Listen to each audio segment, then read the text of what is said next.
felt shy around the jolly, stout woman in the sweeping black habit, but I soon grew to depend on her kindness. When I felt most alone, she would always be there with a smile, a book she thought I might enjoy, and a hot cup of sweet milky tea. Now, that small book-cluttered room is the one place in the world that feels like home to me. Sister Catherine is very wise and has guided my studies far beyond my basic classwork, with the hope that I might even attend university one day. Other than my brother William, I believe she's my favorite person. Margaret Ann, Sister Mary Gregoria said again, once Sister Catherine had settled herself upon a flimsy wooden chair. I am told that it is your wish to go into service. I want to do no such thing, but neither do I fancy ending up back in the back alleys of Whitechapel, or even worse, in a workhouse. So I nodded in a grave manner. William has been trying to save enough money to secure my passage to America for nigh on 2 years now. If I were also able to work, I could help with my fair share. William is the only family I have here in the world, and I am eager to join him over there. Should you like to be a companion, Margaret Ann? Sister Mary Gregoria asked. Since I was not sure what that meant, I did not know how to respond. This will give you so many more opportunities, Sister Catherine said, her face bright with happiness. It is exactly what I would have wished for you, Margaret. I knew that she would only tell me the truth, so I nodded. Then I turned to look at Sister Mary Gregoria and presented her with a very large smile. I should love to be a companion, I said, and so it was that I set forth to the city that afternoon, with Sister Catherine as my chaperone. The hour grows late and I am tired, so I think I will tell of our city adventures in the morning. Friday, 29th, March 1912. St. Abernathy's Orphanage for Girls, Whitechapel. None of the sisters felt I ought to be wandering about the streets by myself, which was why Sister Catherine was to accompany me. There was great concern about what I should wear on our jaunt to the city, since they wanted very much for me to make a good impression. As a rule, the sisters' only concern is that our clothing is clean. We wear very plain, simple dresses and do our best to keep them in good condition. Some of the merchants in Petticoat Lane donate their cast-offs to the orphanage, but they are, of course, not top-quality garments. In the end, it was decided that I would wear a dark blue frock, which once belonged to one of the older girls. Sister Celeste arranged my hair neatly, and I used a soft cloth to rub a bit of shine into my button boots. Perhaps it goes without saying that Sister Catherine wore her habit. I was eager to take the underground, since I have scarcely ever traveled that way, but instead we rode on a motor bus to Piccadilly Circus. Sister Catherine was strangely nervous and silent, so I spent my time staring out the window. When I was very small, Mummy and Father would take us to the city once in a great while. I remember a picnic in Regent's Park, and another day when we stood and stared at Buckingham Palace with great admiration. Piccadilly was crowded with enticing food stalls, street performers, and other lovely sights. I was very hungry, and the vendors' cries of "Odd meat pies" and "taters, all odd" made my stomach rumble. Many a man passing by raised his hat to Sister Catherine and murmured, "Afternoon, sister," before continuing on his way. Sister Catherine was very concerned that we would lose our way, and she stopped to ask Bobby for directions. I knew only that we were going to a fine hotel in Mayfair to meet a rich American lady for tea. We walked for several blocks, turning right and left and right again. I wanted to tarry in Savile Row to scrutinize the windows of its exclusive clothing stores, but Sister Catherine felt that we had no time to linger. As we walked vigorously, I enjoyed watching the fine ladies and gentlemen strolling about with pretty parasols and mahogany walking sticks. The ladies wore the most astonishing hats. Perhaps my frock was too humble for the likes of Mayfair.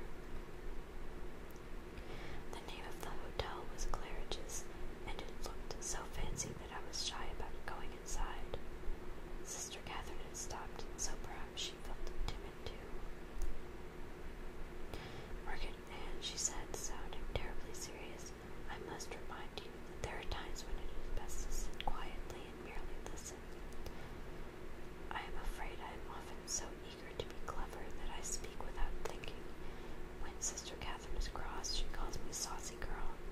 This always makes me laugh, and then she is even more cross. Nary a word, I promised. Remember, she is American, Sister Catherine said. Be kind. I nodded. I have heard that Americans have simply dreadful accents and tend to be lacking in characteristics like reserve and dignity. I decided for the time being to suspend my judgment. Two young men in elegant uniforms stood at either side of the entrance to the hotel. When they saw us, they promptly swung the great doors open and ushered us inside. I must admit I felt like a princess.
gets one horn and whapping that would singe the ears of a sailor. But I have also never found it difficult to mimic the accents of others. Mommy always said I had a fine ear and might well be musical were I ever to get the opportunity to learn an instrument. The pianoforte, she hoped. I enjoy music and would have been happy with a mouth organ. Once Father found me a penny whistle, upon which I blew non-stop until Mommy decided to put it away for a time.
Most of their charitable time is given to the better-known missions and settlement houses like Toynbee Hall, but every so often they come across our small orphanage, too. I suppose there is some who are awed by and overcome with gratitude for these earnest